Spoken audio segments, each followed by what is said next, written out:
Hamıya salam dostlar, necəsiz? Bugün mozaik adlı bir şey almışam. Yəni onu açaq.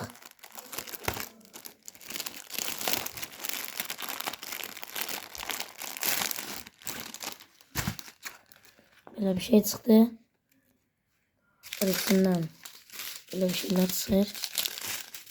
Və üstündə nəsə yazıb olanı. 6 numara. Sonra necədir? 8 7 belə. Sonra belə bir şey çıxdı. Bu nədir? Bunu belə. Belə bir şey var arxasında. İndi gəlin bunun bir nömrəsini eləyək. Belə bir şey bölünən bir nömrədir. Görünür. Görünmədi bilmirəm. İndi bax. Yəni birinci bunu açaq.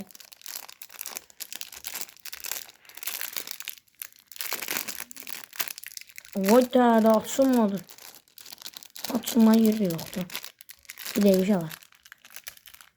Uşaqlar indi bunu açdım mən. Bir də belə şey çıxdı. Bunu bilmirəm nədir.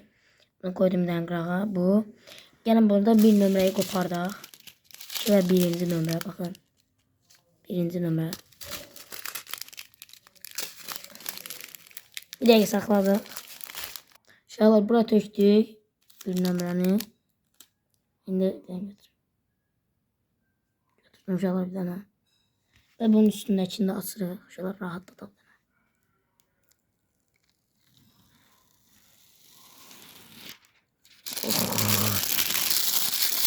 Yani rahat bir uşaqlar. Bir də koyun qırağa. Bir dənə bir nömrəni götürmüşəm uşaqlar.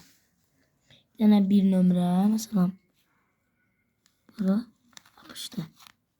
Böyle uşaqlar bir dənə yapışdırdım bura.